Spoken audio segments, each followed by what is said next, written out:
guess it's recording now, so Yep. should start, huh? hmm All right, what we're doing here today? We're going to do a podcast about some important bands in the history of rock music. So when we talk about rock music, we can't not talk about the Beatles, right? Sure. The main, most influential bands of all time, in my opinion. And well, they started this whole nation of fans that was called the Beatlemania, and like with their first album, Please Please Me, they already started having a huge fame. And after Abbey Road, which is the main album of their discography, they exploded, and until today they are like references when it comes to music. And but they had a huge fight between John Lennon and Paul McCartney because of Yoko Ono, John Lennon's wife, and that she started to like um, begin to think she was part of the band. Yeah. So they kind of broke up. Yeah, that's one of the stories, right? Yeah, only one of these stories. There were several reasons why they broke up, Yeah. but the most famous is The most famous one. Yoko for sure. ruined everything. Yeah, Paul McCartney thought this was true. Yeah. So they started falling apart as a band. And that's a shame, but they made history already. The second band we're going to talk about is a band that I don't have such knowledge as he has, the Rolling Stones. Yeah. Their name, its origin, it's from a Muddy Water song, right? Like a Rolling Stone, I think is the name of the song, right? No. No? Like a Rolling Stone was a song from Bob Dylan, right? Bob Dylan, right? Yeah. That this Muddy song Water was inspired by the band. Yeah, by Muddy Waters. Uh-huh. Yeah. So yeah, and they like they were rebels, right? Not like the Beatles. Yeah. They started this rebel kind of thing that was really cool and also very influential at the time. Yeah. What is your favorite record from the Rolling Stones? From the Stones?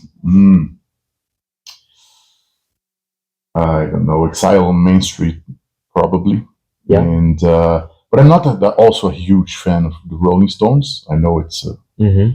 sacrilege to say that, but they had this counterpart with the Beatles being the good boys and they being the bad boys. If you know the real story and everything's not exactly like that, but it was good marketing. And do you like their psychedelic phase with their Satanic Majesty's Requests? I do. Yeah. Or, that's a great. I haven't listened to it yet. I've got to. Gonna love it for sure. I hope so. The song, what's the name of the song? Rain? I think so. No, Rain is the Beatles. I forgot now, but okay. And speaking of Bob Dylan, he is the next artist that we're gonna talk about. Mm-hmm. Yeah, he abandoned college to go to New York to see one of his great idols, Woody Guthrie, play. Mm-hmm. And he started playing on bars and started gaining relevance. Mm-hmm. So, and then Columbia Records saw it and hired him to make records. Mm-hmm. Then his history went like his fame, and he's also very influential, and I like him very much. Mm-hmm. Yeah, this is a great album here, Blonde on Blonde. And there's a curiosity here. Vision. There's a song. The third song is called "Visions of Johanna." Mm-hmm. I love this song, and there's a part of the lyrics. She mentions wallflowers, and the name of Bob Dylan's son's band is the Wallflowers because of this part of the lyrics from his dad. I didn't know that. Yeah. He was also very controversial because he was like folk, only acoustic guitar and vocals, and then he decided to go electric, and his fan base hated it and started booing him in shows because they didn't want him, to have a full band with electric guitar and so on. So There is no fan base that likes changing. human being Human doesn't like beings change don't- very doesn't much, like right? Let's talk about a band that you like and you saw live.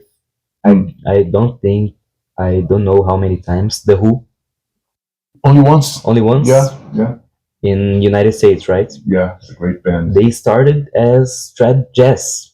Did you know it? No? They started as a Really? jazz band. Hmm. And like their name was called the Detours, not the Who. Hmm. And with Keith Moon, they changed it as the Who, and like they could influence many areas because they play blues Mhm. also, right? Mhm. And like after live in Leeds, one of their greatest and most famous concerts, they turned into rock.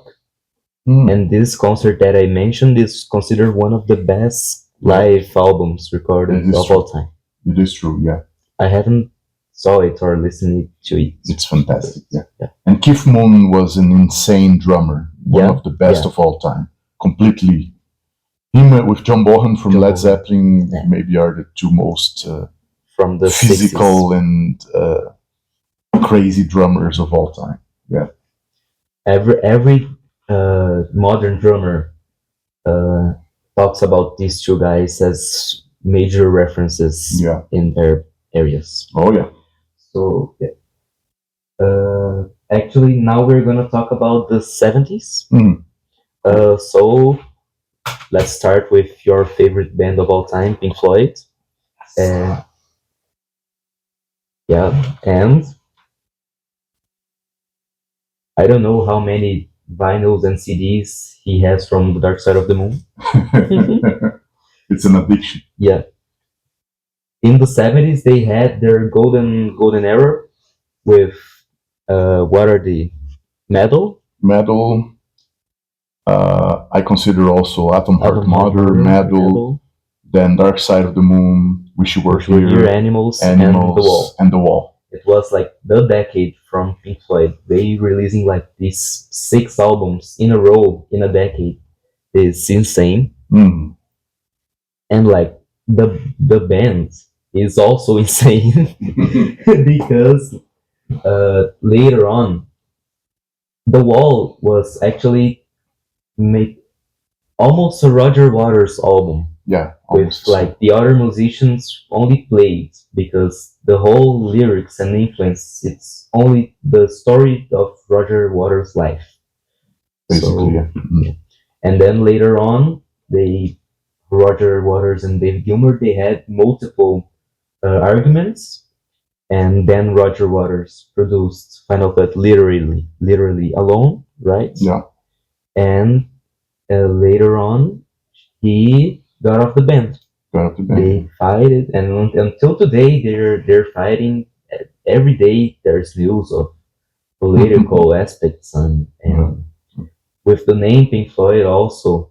But David Gilmour, Nick Mason, they have the rights to use the name Pink Floyd until today, right? Yeah, it was a huge fight when they split up. Uh-huh. Roger Waters believed he was entitled to own the band's name because he was, in his mind, the main. Mhm. He founded the band and he was the main composer and everything. But then in the 80s, when they split up, Gilmour and Mason won the judicial fight, and they have until today the name rights. But it was ugly, yeah. Since Syd Barrett left the band, Roger was trying to take over the band alone, because like he and Sid were the founders of the band and like best friends. Yeah. So when Sid got off, it must have been really hard for Roger to manage this situation. Yeah, but last curiosity, if we have time. when Sid Barrett left the band because he went Nuts. crazy Mhm. completely. He recorded the first album and then they had to let him go.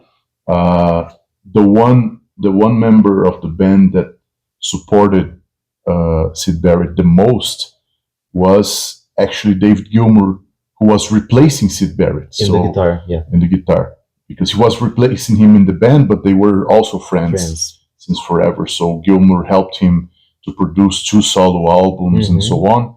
But it was a Sid lost Barrett case. couldn't play in Pink Floyd anymore. Yeah, no. So, next band is Kiss, Kiss. which I do not like that much as people do, but I respect the band obviously.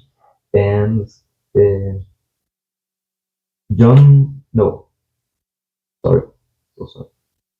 Gene Simmons and Paul Stanley, of course.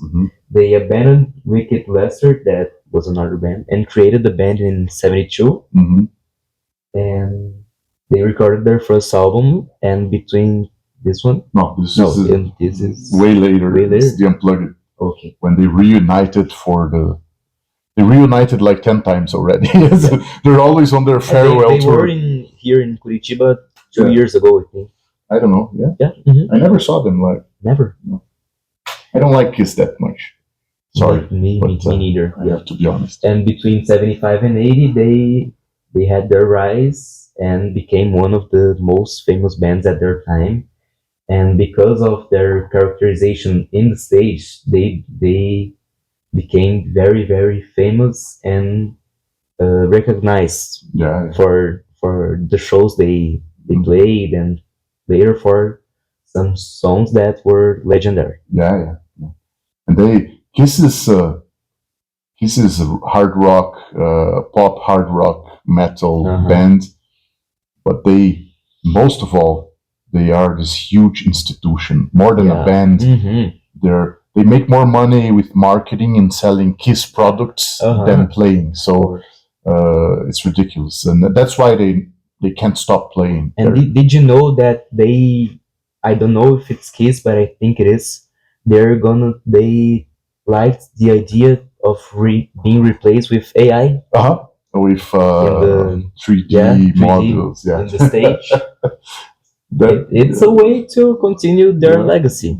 So we don't judge. Ramones, obviously one of the main bands. He loves it.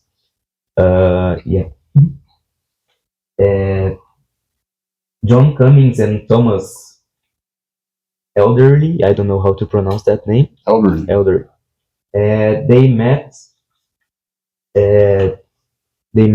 Like '72 and met the rest of the band in '74, and like they didn't change their way of playing at all. They just went punk all time. And what do you love most about the band? It's very simple. It's 3-4 chords, and they sing from the heart, and it's fast, it's catchy. Great pop songs, disguised in this raw rebel punk rock sound. And a lot of people think that punk rock started in the UK with the Sex Pistols, but it really started in New York with these guys and other guys from the same time. So but Ramones is for sure the biggest rock band of all time. Ramones is an institution. Also, they're not a band. Now let's talk about a band that we both really love, Led Zeppelin. Oh yeah. He has the Physical Graffiti vinyl over here, and Robert Plant, Jimmy Page, John Bonham, and John Paul Jones, like 4 legendary personalities of rock. And they were the biggest bands of their decades, but they ended like very, very shortly. They had like 10, 11 years, something like that, and many records. and some legendary songs. And Oh yeah. the Jimmy Page is one of the best guitarists of all time. So Hmm. until today, he's considered, and the band as a group is considered like legendary, and all people that appreciate rock really respects them Oh, yeah. until this day. Mhm. And if they're smart, they like him too. What's your favorite record? Physical Graffiti? Physical Graffiti. Yeah, Mine too. it's not Kashmir's on it. Kashmir, In the Light. In the Light. Mhm. It's amazing. And, Yeah. and one thing, well, the band ended when John Bonham died Died. because they felt there. It's one of the rare situations where the drummer cannot be replaced in the mind of the band members. Band members always, when the drummer leaves, they find someone else. But in Led Zeppelin, he was like the 1/4 of the spirit Yeah. of the band. So But there are bands that feel exactly this for the drummer, but move on. Like Foo True. Fighters that we're gonna talk about it's later. true. It is true. Yeah. But in this case, he was so. Yeah. They couldn't. Yeah, John Bonham was. And one thing that very few people know is that Jimmy Page, way before Led Zeppelin, he was a studio musician. Mhm. So he played hours and hours and hours, thousands of hours of guitar, Mhm. and he recorded a lot of stuff from other bands and other people that you don't know. And you hear a song and I know that song, and you don't even realize That Jimmy Page is playing the guitar there. That's I why, didn't know that. yeah, a lot of if you research, Mhm. a lot of famous recordings. Do you know one like No, I on don't the know top by of your heart, head? but I can research. I Uh-huh. should have researched Yeah. before we talk. But Mhm. a lot of very known music, and that gave him all this experience when they formed Led Zeppelin. He formed Led Zeppelin. He yeah. chose the guys He chose the to guy. form the band. Yeah, it's his band actually, but they were all so good that became Yeah, an unity. yeah, because there's not one of them that it's not legendary. No, they're all legendary. Yeah. So when Malcolm and Angus Young Mm. formed AC/DC in Sydney, Australia, Yeah. in '73, and do you know about the creation of the name AC/DC. AC/DC? No, I read about it because I read their biography, Biography. which is great, but I don't remember. So someone like at the studio just points at a AC adapter. Ah, That's it. that's why. That's it. Someone pointed at the AC adapter, and then they came with AC/DC, and that was it for the rest of Till today. yeah. And they are also not only a band. Like if you go out on the street, you will see someone with an AC/DC shirt. Oh yeah. And some people don't And even know it's some a band. people like Nirvana. Some people thought Nirvana was a brand. a clothing brand. brand. Same thing with AC/DC, but of course people know Back in Black and Highway to Hell. And they will play in Brazil in September, I think. Hmm. Yeah, right? I don't know. They will come here. Not in Curitiba, São Paulo and Rio. They played in Spain yesterday. Really? Uh-huh. But be very expensive. It's a cool story because few people know as well that they're famous for being Australian, Mhm. right? Yeah. But they're actually British. Yeah, they're British but formed in Australia. They formed the band in Australia. Yeah. But it's fantastic. Mhm. It's fantastic. They're very consistent, Yeah. very solid. We love it, especially this one. This is Back your in favorite one? Oh yeah, There's it has to be. there's no competition. There's a law that says that Back in Black has to be your favorite AC/DC AC/DC. album. I agree with it.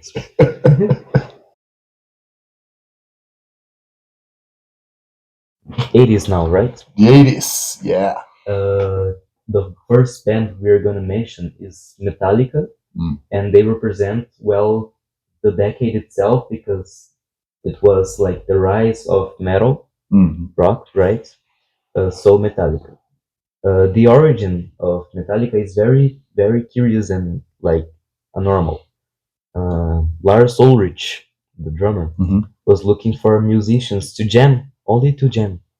And James Hetfield showed up and liked the idea so much that they started only both of them, and then Cliff Burton, the right, and Kirk Hammett also showed up and like started jamming, but record labels liked them so much, like their style of playing and their covers, that they asked them to record one song. Really? Yeah. And they just to test. To see. And the members of the band liked it so much that they started recording their own songs instead of only playing covers. Then they released Ride the Lightning. It's the first album. It's the first album. So yeah, they Classic, were only jamming and Ride the Lightning. That's cool. So this was their very start, but also with legendary albums like Master of Puppets and so on. Yeah. The Black Album was in the 90s, right? But we have it here on vinyl also. Like for people who only see this, it's just black, but there is a snake. I don't know where. Hidden somewhere here. Yeah. And Metallica written here, but very, and it's a great album. It's the best one. It's a game changer, right? Yeah, because of the sound of the album, how well it was produced. Bob Rock produced it. It was really loud. Yeah, and the songs little shorter than the usual Metallica songs and more radio. Has like 6-7 minutes. Yeah. And the amount of legendary songs that there is in this album is ridiculous. Enter Sandman, Sad But True, Unforgiven, Nothing Else Matters. What is the one? Unforgiven, Wherever I May Roam. Yeah. Holier Than Thou. Yeah. It's a great album. Oh yeah. It's my favorite of them all for sure. And Metallica was starting, but Iron Maiden was in there before. They started before, but in the 80s they were in their prime. Yeah. If that's the word to say. And Bruce Dickinson replaced Paul Di'Anno, and because Paul Di'Anno has had a huge problem with drugs and this kind of thing, and Bruce Dickinson turned out to be one of the best vocalists in metal and rock history. And his debut album was The Number of the Beast,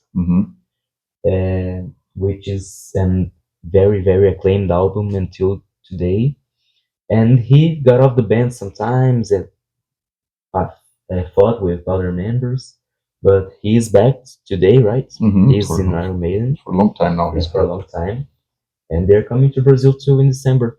They will. And we saw Bruce Dickinson. We saw Bruce Dickinson with his band live a month ago. Yeah. Very, very good. Very good. The new album, solo album, is very good as well. Not better than The Chemical Wedding, but no, yeah. But and Iron Maiden is, of course, a classic. And this is my favorite. I don't know. Your favorite Peace of Mind. It's controversial. Everybody has its own favorite Iron Maiden album, but I have to listen to more Iron Maiden in my life. Yes, for sure. This is. But I like what I know very, very much. Now a band that I don't have that love for, but I respect it. Guns N' Roses, right? Where is it? This was launched in the 90s, I think. But Appetite for Destruction? Or no, 80 something, I don't remember. But just 89. Yeah. I'll find out. Yeah. 87. Yeah. 87? Yeah. So in 85 Axl Rose joined with Easy Stradlin members, which was the name of the band of the members before Guns N' Roses. And 2 years later, released Appetite for Destruction, one of the most famous albums of all time, with Sweet Child O' Mine, Welcome to the Jungle, Mr. Brownstone, Paradise City. Paradise City. Yeah, this is Patience. Yeah. Patience is not Not- no, No, no. it's But it's an absolute classic. Use for Illusion. Or No, before? it's before this one. Like this was the most sell debut album in history, not Really? only of rock music. Really? This I was didn't the know that. most sell debut. Of Mm. course, imagine having this as your first album. Very It's good. classic. Yeah. Yeah. Classic. Now one band that doesn't have the recognition as Guns N' Roses have, I believe, but also very recognized, and I love it. Aerosmith. Aerosmith. Do you have it? It is a very well-known band. Yeah, but it is. But Guns N' it Roses, didn't yeah, explode like Guns N' Guns N' Roses. Roses. Yeah, but they were there before Guns N' Roses, and actually they started on the 70s, but their peak was in the 80s. In the 80s, and this record here is Yeah. What It Takes became of one of the top charts of USA Mhm. at the time, and was on the list for like a year, Mhm. because this song is amazing. Yeah. And the album as a whole is Yeah. amazing too. Pump is a fantastic album. What It Takes, James Got a Gun, which else is very famous? Love in an Elevator, and so on. So And Aerosmith went through some very, very difficult years, right? before this album, Before this album, with drugs, and and they started to not care about the band like at all. So they released "Walk This Way" before this. yeah, it was before it was Pump. before Pump, and this song helped them a lot with their addictions, Mm. and so like they changed their spirits and Came back. came back with. Yeah. I think they came back even. I don't remember which album it was, this one or one before, but this was a game changer. This was a game changer for them, and later on, Get a Grip, one of the most famous Very good. albums, but it was from the 90s, I think. Get a Grip. I guess 90. I saw bad at dates, man. But I think it was. This is 90s. 89, so Get a Grip 93, is probably 92, 91. Mhm. I don't know. Something like that. But yeah, these are the two albums that people like most. Which one do you prefer? Pump. Yeah, I prefer Get a Grip, but I haven't listened to Pump for a long time, so my opinion can change in a minute. While Aerosmith was already very famous, Red Hot Chili Peppers, Mm. they were starting as a band, but I mean, they started as 15-year-olds. Yeah, really? They formed the That band. young? Yeah, that young. They started not recording, but playing together. Mm. And they became famous in less than 10 years with the release of Mother's Milk. Mm-hmm. Very good album. Very good album. And John Frusciante joined the band. But the singer and producer, they argued a lot in that album. So like the process of creation was very, very difficult for them. Mm. This album, Blood Sugar Sex Magic, was released later, right? Yeah, it was beginning of the 90s. Or this is I don't know if you know that, but this is one of the first CDs I bought in my Yeah? life. And Yeah, you told me. I told you, Uh-huh. right? And probably, most likely, The one one you have I- listened most. I listen to the most. I love this one. The fans' favorite is obviously Californication, Mm. but this, in my opinion, this is better, way better than Californication. This is a This is the masterpiece. better, yeah, this is the best one for sure. And the curiosity, this one was produced by Rick Rubin. Rick Rubin is one of the most important rock producers and rap producers of all time. He produced Public Enemy, the rap band. He produced Slayer, the thrash metal, Uh-huh. Gods, and a lot of different. Yeah, he can do Bands, yeah. different things. So And the production, the way they recorded the songs, this is one of the best albums ever. this album is Yeah. amazing.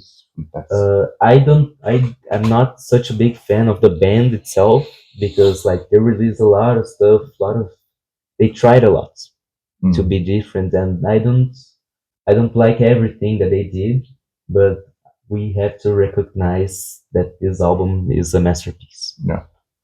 So we got to our favorite decade Oh yeah, of them all, the 90s. the 90s. The first band, when you talk about 90s, you have to talk about grunge, right? Yeah. And if you talk about grunge, you have to talk about Nirvana. That they had a very, very short Life, yeah. career as a band. And in April 1990, they started working with Butch Vig, Mhm. one of the greatest producers of all time, also. As well, yeah. And Kurt Cobain and Chris, they started the band, and Dave Grohl was introduced to them some months later, and in the first 5 minutes of auditioning, they knew he was the right drummer Really? for the Yeah, band. I didn't know that. And then they released Nevermind. Nevermind, I think it's their third album.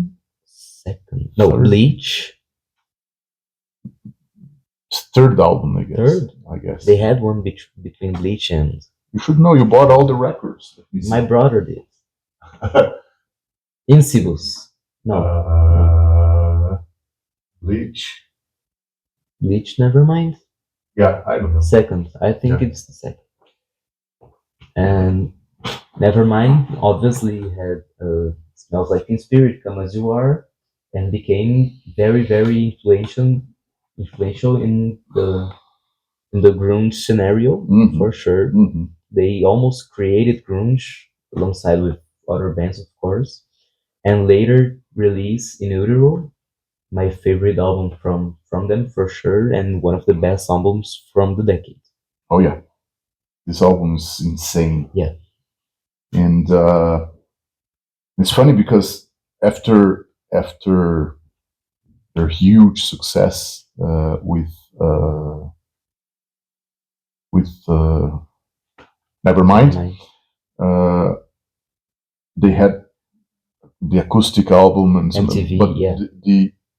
There were only one album after Nevermind, which was this one, Yeah, studio album. the studio album. And then, well, we know what happened. Yeah, Kurt Cobain committed suicide, so Dave Grohl, the drummer, started a solo project, and recorded an album by himself, All instruments. and he called the band Foo Fighters. So he recruited Nate Mendel, the bassist, Mhm. and Nate Goldsmith, the former drummer. Mhm. And he called also Pat Smear, who played with Nirvana in their shows, right? Mhm. And yeah, so he recorded Foo Fighters, that is the first album, and went on tour with these guys. And in '97, they record The Color and the Shape, which is considered their best album. I don't think so. But William Goldsmith left the band because Dave Grohl replaced in the recordings. Dave Grohl replaced William's drums, right? Yeah. He played it by himself because he didn't like the way William played, and unsatisfied, William left the band. Yeah. Yeah. Can't blame him, right? Yeah. Yeah, you can blame Dave Grohl of kicking a drummer out of the band.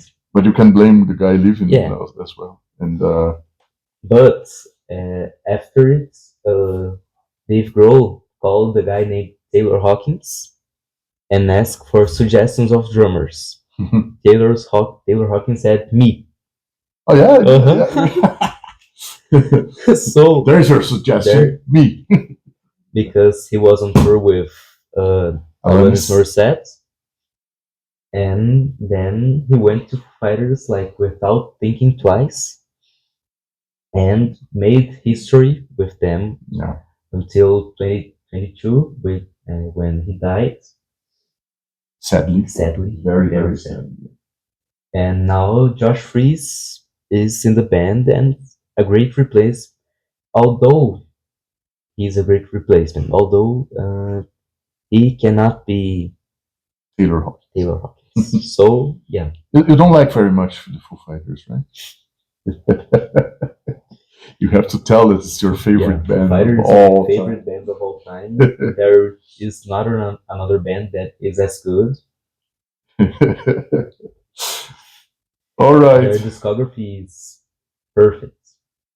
I like almost all of them. This one, that Echo, Silence, Patience, and Grace, is a fantastic album. This is good. But Wasting Light, the one after it, is absolute perfection. Yeah, it is. So I discovered Foo Fighters because of him. Do you remember the story? No, We had an iPod. Do you remember that? the small Yeah, one. the small one. And I asked you to make a rock playlist for me. How And old were you? Like Five, five, six. six? then A Matter of Time started playing. Mm, Then I asked you, what is this? What is this? And Foo Fighters. Then you presented me the band, and I already knew Walk from the same album, but I didn't know the band because I was 5 years old. So Cool. since then, I am Foo Fighters is my favorite band, and it will never change. It will never change. Never. If it Cool. hasn't changed until now. So we talked about grunge when we mentioned Nirvana, but one grunge band that was as big as Nirvana was Pearl Jam, right? And they're still playing until today. Do you want to tell us about the story of how Eddie Vedder joined the band? Do you know it? Yeah, a little bit. Yeah, but Pearl Jam is like it's like second generation of grunge. Yeah. Nirvana started before, but they kind of exploded at the same time. And there was this seminal band called Mother Love Bone. Some members of Pearl Jam were part of this band, and then the lead And some singer. members of Soundgarden also, right? No, I don't know. I don't think so. Whatever. But no, Chris Cornell from Chris Soundgarden Cornell, yeah. used to live in the same apartment as the leader of Mother Love Bone. So they okay. were very, very close friends. And he was this brilliant guy with charisma. Everybody loved him to death. Yeah. If you see Pearl Jam 20, which is a doc that tells Pearl Jam's story, half of the doc is about Mother Love Bone. Yeah. And Andrew Wood. And then but then when he died, the guys started playing together with a different name, not Pearl Jam, Mookie Blaylock or something like that, which is a basketball player's name that they loved. And they recorded this demo, but they had no lead singer, and they sent the demo all over. And Eddie Vedder recorded his voice over the songs. And the guys went crazy about his voice and the lyrics and so on. Of course, he created the lyrics too. Yeah, and then the rest is these albums lyrics are. Yeah, it's amazing. This is 10, the first album. Yeah, and it's ridiculous. It's so good that the leftovers from the album, some of the songs they didn't include in the album are even better than the ones they include. So for sure. So we have in the album we have Once, Even Flow, Alive, Black, Jeremy, Weibo. Like it's ridiculous. Yeah. And the ones that didn't make to the album, like Yellow, Ledbetter, Breath, State of Love and Trust, Trust, Footsteps. It's ridiculous. Yeah. And this album talks about some obscure topics, Oh right? yeah, Like Jeremy, Black. Yeah. These are like when you hear the song, so nice song, but when you listen to when you pay attention to the lyrics, they are really, yeah. really heavy. It's no walk in the park, Yeah. and but at the same time, very deep, very Very human. deep, yeah. Some people, the most radical grunge fans, they think this album is a little dated, like it sounds old and so on. But it's not what I think. Yeah. I love Persia. No, 10 is perfect. I love it. And they release a lot of different albums, like in sequence, like Versus, Vitalogy, Different Yields, sonorities, different sonorities and different styles of playing. Like Yeah. 10 and Versus have like a 2-3 year difference and sound like completely different band. completely different band. Yeah, Versus is also a fantastic album, hmm but then it's for me is unbeatable. It's the classic. It's the classic. One band that was not grunge but was punk, Green Day. They released Dookie in 1994. Their classic One of, one, yeah. their classics. And like after attracting a bunch of records and being hired by Reprise Records hmm because of their debut album in 1990 called Kerplunk. Kerplunk, yeah. Kerplunk, yeah. And after Dookie, they lost a bit of their popularity Mhm. in 1997 to hmm 2000 because like the records were not was what the fans wanted Mhm. to hear, and as we said earlier, nobody likes change. hmm But in 2000, yeah, in the 2000s they released American Idiot, that is another classic, and they are on tour playing both albums entirely, right? right now, right? Right now. Oh, When we man. went to Toronto, I saw the Giant poster I wanted to in see. Rogers Arena. Yeah, This is a conceptual album. So the whole album is the same story, same story. and it's amazing. And Green Day was one of the responsible for the revival of punk rock rock, yeah. and hardcore. And along came bands like The Offspring, Mhm. older bands than Green Day, like Bad Religion, became more popular around the No time. Use for a Name. Green Day, No Use for a Name, several hardcore, melodic hardcore, and punk rock bands. Some of the house favorites are here. No, we didn't mention Bad Religion, but it's one of it's like you have a tattoo of it. Oh yeah, So yeah, it's one of the house favorites Yeah, also. yeah. And he had a punk rock band, I did. Yeah, so Bad Religion must have had a it was our biggest giant influence. Yeah. Yeah. Now changing completely the style of music, Radiohead with like we can call it alternative, but it's so alternative that there are some things that we have never listened. Yeah, depends on the phase. It's a band with Yeah. several Several. different phases, right? Like even OK Computer, which is like their most famous band, it has a weird sonority, but also amazing songs Yeah. like Airbag, Karma Police. Paranoid Android, This is Subterranean, Homesick Alien. No Surprises, probably the most famous one. Yeah, Let Down, which I love. And the album gets more and more like weird towards the end hmm for me. And they're in the middle of nothing, no surprises, which is wonderful. Yeah, And exit music for film, it is here too, right?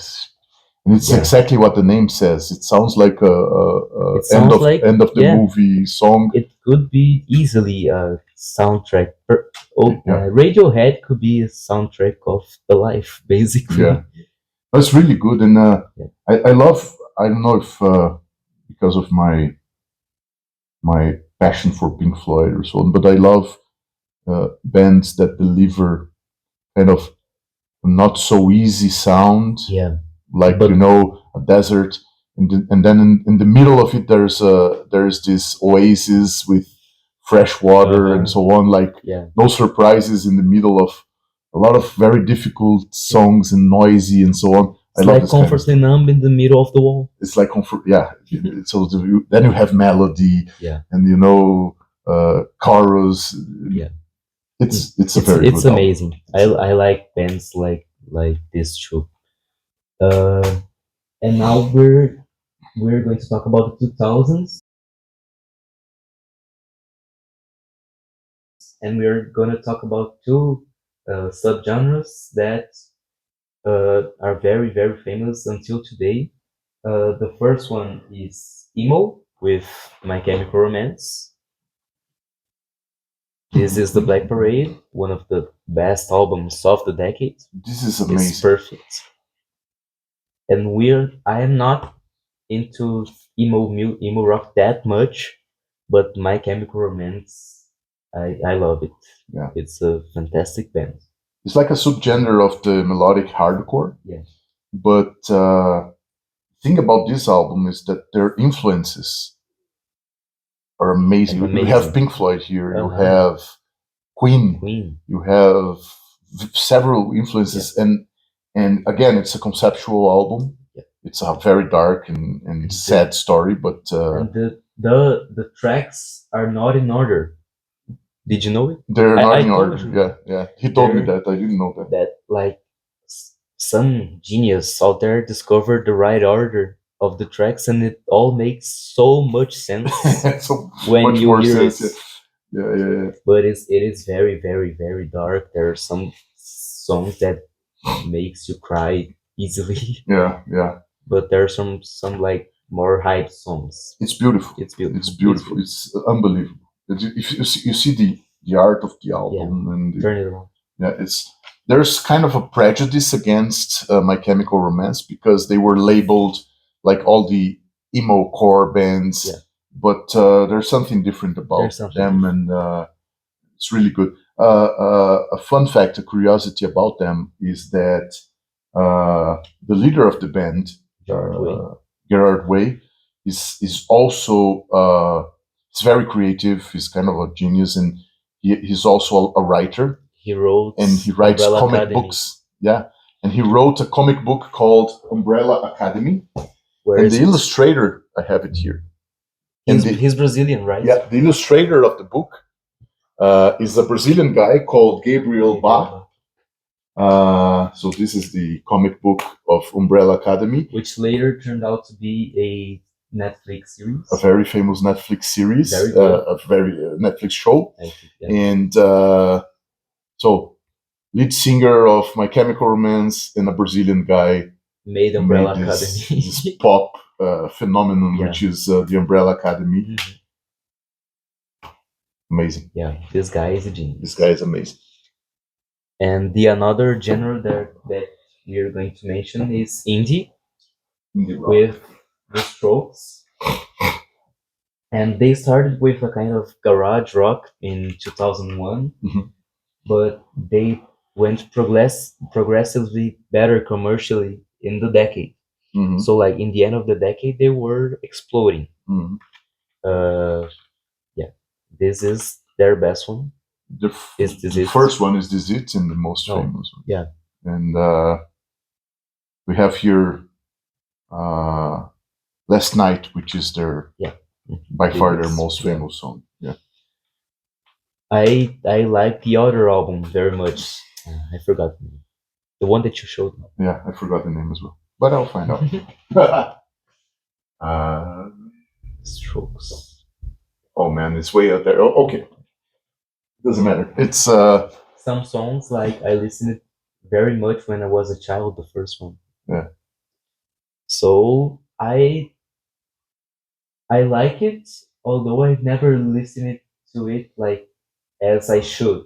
mm, But yeah, what I like what I know about them, and they're very like My Chemical Romance.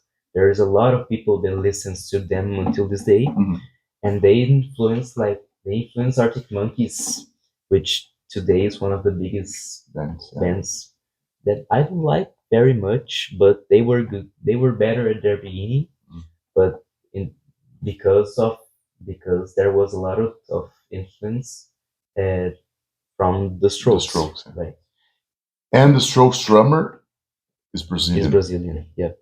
And they mixed in their career like few they music critics they said that they mix old and no the future and the past music At the same at time. the same time Mhm. because they used like a lot of artificial resources at the same time as being influenced by the 70s in Mhm. their process Totally. of album creation and Mhm. discography, and you when you listen to it you realize what they're talking about It makes sense. because like the melodies and the instrumental can compare them to the 70s, Mhm. but the producing of the albums is very futuristic. Cool. So Never thought about it, but yeah, it makes sense. Yeah. so that was our podcast Already? about some bands in the music, Mm. and with of course a brief history about rock music as well. And yeah, Great. Thanks for inviting me. And it was really fun.